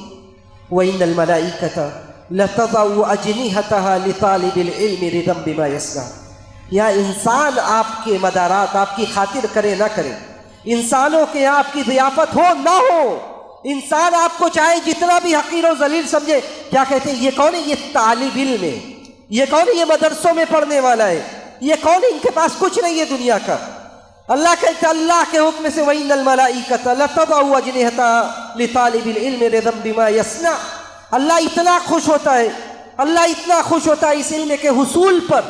کہ جب بندہ علم کے حصول کے لیے نکلتا ہے تو فرشتے اپنا پر بچھا دیتے ہیں اس کے لیے، اس کے عمل سے خوش ہو کر فرشتے اس کے لیے پر بچھا دیتے ہیں، فرشتے اس کے لیے پر بچھا دیتے ہیں۔ وَإِنَّ الْمَلَائِكَةَ لَتَضَعُ أَجْنِحَتَهَا لِطَالِبِ الْعِلْمِ رِضًا بِمَا يَصْنَعُ، اس کے لیے سب مغفرت تک طلب کرتے ہیں، سب بخشش طلب کرتے ہیں اللہ سے، حتی الحیتان فی البحر، یہاں تک کہ مچھلیاں جو پانی میں ہے، جو سمندر میں، وہ بھی ان بچوں کے لیے، ان لوگوں کے لیے، ان علماء کے لیے جو دین کے علم میں لگے ہوئے، ان کے لیے اللہ سے معافی طلب کرتے ہیں، ان کے گناہوں کی معافی کے لیے صرف انسان نہیں، بلکہ مچھلیاں بھی پانی کے اندر ان کے لیے ان کی گناہوں کے لیے، ان کی بخشش کے لیے معافی مانگ رہی ہیں۔ اللہ نے کہا کہ فضل العالم، اللہ کے رسول صلی اللہ علیہ وسلم نے اسی حدیث میں کہا کہ فضل العالم علی العابد کفضل القمر علی سائر الکواکب، علماء کی فضیلت عابد پر، میں یہ نہیں کہتا کہ عبادت کرنے والے لوگوں کی کوئی حیثیت نہیں ہے، لیکن علماء کی اتنی اہمیت علم حاصل کرنے والوں کی کہ جیسے 14ویں رات کا چاند اور دوسری راتوں کا چاند ہے، کہا کہ ایسے ہی فضیلت علم حاصل کرنے والوں کی عام لوگوں پر جیسے 14ویں رات کی چاند کی فضیلت دوسری راتوں کے چاند پر ہے۔ اور یہ انبیاء کے وارثین قرار دیے گئے۔ اسی حدیث میں حضرت ابو الدرداء نے کہا کہ نبی علیہ الصلوۃ والسلام نے کہا کہ وَإِنَّمَا الْعُلَمَاءُ وَرَثَةُ الْأَنْبِيَاءِ، یہ علماء یہ انبیاء کے وارثین ہیں، یہ علماء یہ انبیاء کے وارثین ہیں۔ وَإِنَّمَا الْعُلَمَاءُ وَرَثَةُ الْأَنْبِيَاءِ وَإِنَّمَا لَمْ يُورِثُوا دِينَارًا وَلَا دِرْهَمًا، انبیاء نے انہیں درہم و دینار کا وارث نہیں بنایا، انبیاء درہم و دینار چھوڑ کر اپنے پیچھے نہیں گئے تھے، بلکہ انبیاء درہم و دینار کے بجائے اپنا علم چھوڑ کر گئے تھے۔ تو جو آدمی اگر دین کے راہ پر نکلتا ہے، دین کے راہ پر جو آدمی نکلتا ہے وہ گویا کہ اللہ کے راستے میں نکلا ہوا ہے، اور یہ بہت بڑی بشارت ہے اس کے لیے اللہ کی طرف سے، یہ بہت بڑی بشارت ہے۔ یہ ہم خود بھی سنیں، اپنے بچوں کو جب اسے دین کے تعلیم کے لیے لگائیں تو اس کو سنائیں کہ آپ جس راہ پر لگے ہوئے یہ کتنا بڑا خیر ہے، یہ اللہ کی طرف سے خیر کا ارادہ ہے آپ سے، کہ اگر آپ کے گھر کا ایک بچہ دین کے تعلیم کے لیے نکل پڑا ہے، دین کے تعلیم کے لیے لگ گیا، تو گویا کہ اللہ کا خیر کا ارادہ ہے آپ سے۔ نبی علیہ الصلوۃ والسلام نے کہا کہ مَن یُرِدِ اللَّهُ بِهِ خَیْرًا یُفَقِّهُ فِی الدِّین، اللہ جسے خیر کا ارادہ کرتا ہے اسے دین کی سمجھ دے دیتا ہے، اللہ جسے خیر کا ارادہ کرتا ہے اسے دین کی سمجھ دیتا ہے۔ اس کا الٹا مطلب کیا ہوا؟ اس کا مفہوم مخالف کیا ہوا؟ اس کا مفہوم مخالف یہ ہوا کہ اللہ کا جس سے خیر کا ارادہ نہیں ہوتا اللہ اسے دین کے علم سے محروم کر دیتا ہے، اللہ جس سے خیر کا ارادہ نہیں کرتا اس کو دین کے علم سے محروم کر دیتا ہے۔ یہ کتنا بڑا خیر ہے، کتنی بڑی بشارت ہے کہ وہ بچہ جو دین کے تعلیم کے لیے آپ کے گھر سے نکلا ہے، یہ گویا کہ آپ کے گھر کا نگینہ ہے، آپ کے گھر کا سب سے قیمتی سرمایہ ہے، اسے نکما نہ سمجھیے، اسے نکما نہ سمجھیے کہ یہ دین کا عالم ہے، یہ لاخیرہ ہے، یہ کام چور ہے، بلکہ یہ آپ کے گھر کا نگینہ ہے، اور اس کے ذریعے اللہ خیر کا ارادہ کر رہا ہے آپ سے اور آپ کے گھر والوں سے۔ اس لیے کہ یہ علم، یہ دین کا علم ہے، یہ ہم سب کی ذمہ داری ہے، اور یہی امت مسلمہ کے وقار اور عزت کا سب سے بنیادی راستہ ہے، سب سے بنیادی راستہ ہے یہی علم، کہ اگر اس علم کو ہم چھوڑ دیں گے تو اس کے بعد اس دنیا میں بھی ذلت و رسوائی رکھی اور آخرت میں بھی۔ اور جیسا کہ میں نے شروع میں کہا کہ کتنی ساری برائیوں کی جڑ یہی جہالت ہے۔ آج ہمیں پتہ ہی نہیں کہ اللہ کون ہے، اللہ کی معرفت، نبی کی رسالت، یہ ساری باتوں سے ہم نابلد اور ناواقف ہیں۔ زندگی اپنے ڈھلے سے گزر رہی ہے، صبح ہو رہی ہے، شام ہو رہی ہے، ہمیں اس بات کی فکر نہیں ہے کہ یہ مقصد حیات کیا ہے، مقصد حیات کو جاننے کی ہمیں فکر نہیں ہے۔ ہم بہت بڑا تیر مارتے ہیں تو ہم کیا کرتے ہیں؟ ہم بہت بڑا تیر مارتے ہیں تو ہم اپنے گھر میں کسی بچے کو عصری تعلیم کے لیے وقف کر دیتے ہیں، اور بڑے فخر سے بیان کرتے ہیں کہ ہم نے اپنے فلاں بچے کو ہم نے دنیا کی تعلیم کے لیے، عصری تعلیم کے لیے وقف کر دیا ہے، اس کا داخلہ ہم نے DPS میں کرا دیا، بڑے بڑے کالجز میں، بڑے بڑے جو پروفیشنل ایجوکیشن ہے اس میں ہم نے اسے داخل کر دیا۔ میں یہ نہیں کہتا کہ ان تعلیموں کا کوئی حاصل نہیں ہے، میں یہ نہیں کہتا کہ یہ تعلیم ضروری نہیں ہے، بلکہ ایک سماج کے لیے ڈاکٹر اور انجینئرز کی بھی ضرورت ہے۔ اگر سماج میں ڈاکٹر نہ ہو تو ہم کہاں جائیں گے، سماج میں انجینئر نہ ہو تو ہم کہاں جائیں گے؟ لیکن یہ اس سے بڑا سوال ہے اور اس سے بڑی ذمہ داری ہے کہ سماج میں اگر دین کا علم حاصل کرنے والا نہ ہو، اگر سماج میں آپ کو دین کی باتیں بتلانے والا نہ ہو، تو آپ اللہ کو کیسے پہچانیں گے؟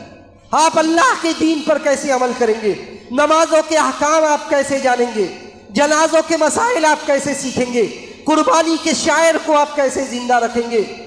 یہ ساری باتیں آپ کو کون بتلائے گا؟ اور یہی ڈھلوا رہا، یہی بہرا روی رہی، تو وہ وقت قریب ہے، بلکہ وہ وقت آ رہا ہے کہ دھیرے دھیرے جس حساب سے لوگوں کا مزاج بدل رہا ہے، جس حساب سے لوگوں کا مزاج بدل رہا ہے، آج دین کا علم حاصل کرنے کے لیے کوئی تیار نہیں ہے، دین کا علم حاصل کرنے کے لیے کوئی تیار نہیں ہے، اور یہی راستہ ہے، اسی سے اللہ علم کو اٹھائے گا۔ ان اللہ لا يقبض العلم انتزاعا ولكن يقبض العلم بقبض العلماء۔ اللہ تعالیٰ ایک بارگی تھوڑے ہی علم کو اٹھا لے گا، ایسا نہیں کہ ایک بارگی علم کو اٹھا لیا جائے گا،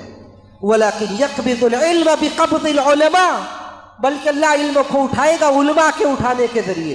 دھیرے دھیرے علماء جاتے جا رہے، اور کوئی نیا عالم، کوئی نیا دائی، کوئی نیا مبلغ اس پائے کا، اس وزن کا نہیں دنیا میں پیدا ہو رہا ہے، اس سماج میں، اس سوسائٹی میں، اس راہ میں کوئی نیا آدمی نہیں لگ رہا ہے۔ اور دھیرے دھیرے یہ ہوگا کہ یقبض العلم انتزاعا، اللہ سبحانہ و تعالیٰ علم کو لوگوں سے اٹھا لے گا۔ اور گویا کہ یہ انڈیکیشن ہے، یہ اشارہ ہے کہ اگر یہی بے راروی رہی، یہی علماء بیزاری رہی، یہی علم دین سے بیزاری رہی، تو پھر وہ وقت قریب ہے کہ اللہ سبحانہ و تعالیٰ دھیرے دھیرے علم سے اور علم شرعی سے لوگوں کو دور کر دے گا۔ اور یہ بہت خطرناک وقت ہوگا جب اس کے بعد کیا ہوگا، اس کے بعد جو جاہل بیٹھے لوگ ہیں، جو جاہل لوگ ہیں، لوگ اسے اپنا امام بنائیں گے، اور وہ امام بن کر لوگوں کو غلط سلط فتویٰ دے گا۔ سئلوا فافتوا بغیر علم فضلوا واضلوا، وہ لوگوں خود بھی گمراہ ہوگا اور لوگوں کو بھی گمراہ کر دے گا، وہ خود بھی گمراہ ہوگا اور لوگوں کو بھی گمراہ کر دے گا۔ اگر آج آپ دنیا پر نظر رکھتے ہیں تو آپ کو اچھی طرح اس بات کا اندازہ ہوگا۔ یہ بات بڑی غور سے سنیں، جو ہمارے لیے، ہم سب کے لیے تلخ ہے، لیکن یہ حقیقت ہے کہ دنیا کی جو بھی مہذب قوم ہے، دنیا کی جو بھی ترقی یافتہ قوم ہے، ان کے یہاں تعلیم کا کیا رواج ہے، ان کے یہاں پڑھنے کا کیا انداز ہے، اور اس کے مقابل میں ہمارے سماج میں کیا ہے۔ ان کے یہاں آپ جائیں گے، ان کے یہاں بڑی بڑی لائبریریاں، ان کے یہاں بڑے بڑے تعلیمی ادارے، پڑھنے کا ماحول۔ میں نے اپنی آنکھوں سے دیکھا کہ اگر ایئرپورٹ پر انہیں 1 گھنٹہ بھی مل گیا، اگر ویٹنگ روم میں وہ گھنٹہ 2 گھنٹے کے لیے بھی بیٹھے ہوئے، تو ان کے ہاتھ میں کچھ نہ کچھ، کوئی نہ کوئی کتاب مل جائے گی، کوئی نہ کوئی کتاب مل جائے گی، وہ پڑھ لے۔ کیا پڑھ لے یہ الگ بات ہے، لیکن وہ کچھ نہ کچھ پڑھ لے۔ اور ہمارے یہاں سے تو پڑھنے کا مزاج ہی ختم ہوتا چلا جا رہا ہے، ہمارے یہاں سے پڑھنے کا مزاج ہی ختم ہوتا چلا جا رہا ہے۔ کلا بل تحبون العاجلہ، ہم قریب کا فائدہ دیکھ رہے ہیں، ہم قریب کا فائدہ دیکھ رہے ہیں۔ کوئی سماج اور سوسائٹی، قوم و ملت کے لیے اپنی زندگی نہیں جی رہا، کوئی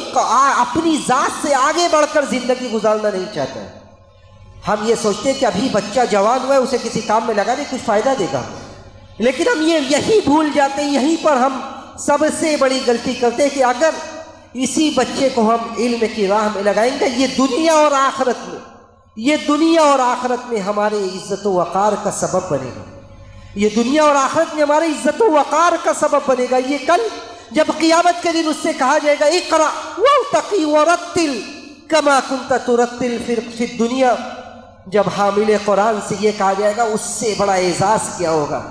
جب قرآن کا علم حاصل کرنے والے سے، قرآن کی تعلیم لینے والے سے، قرآن کو یاد کرنے والے سے یہ کہا جائے گا قیامت کے دن کہ اقرأ وارتقی ورتل، پڑھو، پڑھتے جاؤ اور اپنی منازل کو طے کرتے جاؤ، جتنا تم پڑھو گے اتنی اوپر تمہاری منزلیں بڑھتی جائیں گی۔ اس سے بڑا اعزاز کیا ہوگا؟ اس سے بڑا اعزاز کیا ہوگا جب اس کے باپ کو، اس کے والد کو تاج پہنایا جائے گا۔ اور آپ اور ہم ذرا یہ بھی سوچیں کہ ہمارا آخرت کا انویسٹمنٹ جو 3 چیزیں ہیں، اس میں ایک یہ ہے کہ اولد صالح یدعو لہ، وہ نیک اولاد جو ہمارے لیے دعائیں کرے۔ اولاد نیک کہاں سے بنے گی؟ کہاں سے اولاد نیک بنے گی؟ جب ہم اسے یہ سکھلائیں گے، جب ہم اسے دین کا علم دیں گے، جب ہم اسے بتلائیں گے کہ والدین کا کیا حق ہے، والدین سے بڑھ پہلے اللہ کا کیا حق ہے، دین کیا ہے، شریعت کیا ہے، جب ہم اسے بتلائیں گے، تب وہ اپنے والد کے لیے، اپنی والدہ کے لیے وفات کے بعد دعا کرے گا۔ جب ہم اسے دین کا علم ہی نہیں سکھلائیں گے، وہ مرنے کے بعد ہمارے لیے دعا کیا کرے گا؟ یہاں نفسی کا سما بنا ہوا ہے، یہاں باپ کی آنکھ نہیں بند ہوتی ہے، بھائی آپس میں لڑنا شروع کر دیتے ہیں۔ باپ کی فکر کسے؟ یہاں باپ کی آنکھ بند ہوتی ہے، آپس میں رسا کشی، آپس میں کھینچا تانی، اس لیے کہ کسی کو ہم نے علم سے آراستہ ہی نہیں کیا۔ یہ ہمارا اثاثہ ہے، ہمارا آخرت کا انویسٹمنٹ ہے یہ اولاد، اس لیے انہیں صحیح چیزوں میں لگائے، خاص طور سے دینی علوم میں لگائیں تاکہ وہ نیک بن کر کل قیامت کے دن ہمارے لیے ہمارے مغفرت کا، ہمارے رفع درجات کا سبب بنے۔ جب ہم قبر میں جائیں تو ہمارے لیے مغفرت کی دعائیں کریں اللہ سے، اور ہم خود اپنی ذات کے بارے میں سوچیں۔ جب ہماری آنکھیں بنو گی یہیں پر سارا پیسہ، جس پیسے کے لیے ہم سب کچھ کرتے تھے، یہیں پر سارا پیسہ ختم ہو گیا۔ ابھی ہمارے رشتہ دار پلٹے ہیں ہمیں دفن کر کر، فرشتے آئیں گے منکر نکیر اٹھا کر بیٹھا دیں گے، پوچھیں گے من ربک ما دینک ما تقول فی الذی بعث فیکم، کہ تمہارا دین کیا ہے، تمہارا رب کون ہے، اس آدمی کے بارے میں تم کیا کہتے ہو جو تمہیں مبعوث کیا گیا۔ یہ سارا علم سے تعلق رکھتا ہے، یہ سارا علم سے تعلق رکھتا ہے۔ پوری زندگی گزر جاتی ہے ہم اللہ کے بارے میں جاننا اپنی ذمہ داری نہیں سمجھتے۔ ہم سوچتے بڑا آسان سوال ہے، بالکل جاہل بھی یہ سوچتا ہے، جو پکا مشرک ہے وہ بھی یہ سوچتا ہے کہ ہم جواب دے دیں گے کہ اللہ ہمارا رب اللہ ہے۔ آپ یہ یقین رکھیں کہ یہ سوالات نہیں، بلکہ یہ زندگی بھر کے اعمال کا اور زندگی بھر کی آپ کی ایکٹیویٹی کا خلاصہ ہوگا۔ آپ جو کریں گے، اگر آپ پوری زندگی شرک پر ہیں، شرک کی حالت میں آپ مر گئے تو معاف کیجیے آپ اس وقت بھی جواب نہیں دے پائیں گے، اس لیے کہ یہ پورے زندگی کا خلاصہ ہوگا۔ جواب وہی بندہ دے پائے گا جو اس نے اللہ کے لیے صحیح علم حاصل کیا تھا۔ نبی کون ہے پتہ ہی نہیں ہے نبی کون ہے، اس لیے دینی علوم سے اپنے قوم کو، اپنے بچوں کو آراستہ کریں، اور یہ نہ سوچے کہ یہ علم بیکار ہے۔ یہ علم کا حصول فرض کفایہ ہے۔ اگر پورا سماج اور پوری سوسائٹی سب یہی سوچنے لگے کہ ہم کسی کو عالم نہیں بنائیں گے، کسی کو ہم جامعہ سلفیہ نہیں بھیجیں گے، تو پورا سماج گنہگار ہوگا، اگر سب یہی سوچ کر زندگی گزارنے لگے کہ کوئی اپنے کسی بچے کو عالم نہیں بنائے گا، تو پورا سماج، پوری سوسائٹی گنہگار ہوگی۔ اللہ نے کہا کہ فلولا نفر من كل فرقة منهم طائفة ليتفقهوا في الدين، ایک جماعت تو ہونی چاہیے جو دین کا علم حاصل کرے، جو دین کا فقہ حاصل کرے۔ 8:30 بھی آسان 8:30۔ تو اگر ہم اور آپ سب یہی سوچنے لگے تو ایک ایسے ہی گناہ میں ہم سب گرفتار ہوں گے جس گناہ کے بارے میں کل اللہ کے سامنے جواب دینا پڑے گا۔ اور آخری بات جو کہہ کر میں اپنی بات ختم کروں گا کہ آپ اپنے آپ کو کمتر نہ سمجھیں۔ جو دین کی راہ میں لگا ہوا ہے وہ اپنے آپ کو کمتر نہ سمجھے، وہ اپنے آپ کو ہرگز کمتر نہ سمجھے، بلکہ وہ سماج اور سوسائٹی کا سب سے بہتر آدمی ہے۔ اور وہ لوگ سن رکھیں، وہ لوگ کان کھول کر سنیں جو لوگ علماء کی بے عزتی کرتے ہیں، جو لوگ دینی علم سے جو وابستہ ہیں ان کی بے عزتی کرتے ہیں، وہ یہ سن رکھیں کہ وہ اپنی آخرت برباد کر دیں۔ عبداللہ ابن مبارک نے کہا کہ من استخف بالعلماء ذهبت آخرتہ، جو آدمی علماء کا مذاق اڑاتا ہے وہ اپنی آخرت کو تباہ کر رہا ہے، کہتے ہیں کہ جو آدمی علماء کو مذاق اڑاتا ہے وہ اللہ کے اولیاء سے، اللہ سے جنگ کرنے کی دعوت دیتا ہے، امام شافعی نے کہا کہ اللہ نے کہا کہ جو آدمی میرے اولیاء سے لڑائی کرے گا میں اس سے لڑائی کروں گا، اس سے جنگ کروں گا۔ تو امام شافعی نے کہا کہ علماء کے علاوہ بھی کوئی اللہ کا ولی ہے، تو جو آدمی علم کے راہ میں لگا ہوا ہے، دیکھیے علماء بھی ہم میں سے ہی ہوتے ہیں۔ یہ بہت بڑی مسٹیک ہے، بہت بڑی کمی ہے کہ اگر علماء کے اندر کوئی کمی نظر آ گئی تو اس کو اچھالا جائے گا، اس کی تشہیر کی جائے گی۔ یہ اسلامی سماج کا حصہ نہیں ہے۔ علماء بھی ہم میں سے ہی ہیں، علماء سے بھی غلطیاں ہو سکتی ہیں، علماء سے بھی غلطی ہوتی ہے، اس لیے ان کی غلطیوں کو چھپانا، ان کی عیب جوئی نہ کرنا، یہ اہل سنت کا مسلک اور اہل سنت کا موقف ہے، اور علماء کے محاسن کو بیان کرنا یہ بھی طریقہ ہے۔ تو ہم اور آپ علم کی فضیلت، علم کی اہمیت اور علم کے تئیں جو ہماری اور ہمارے سماج کی ذمہ داری ہے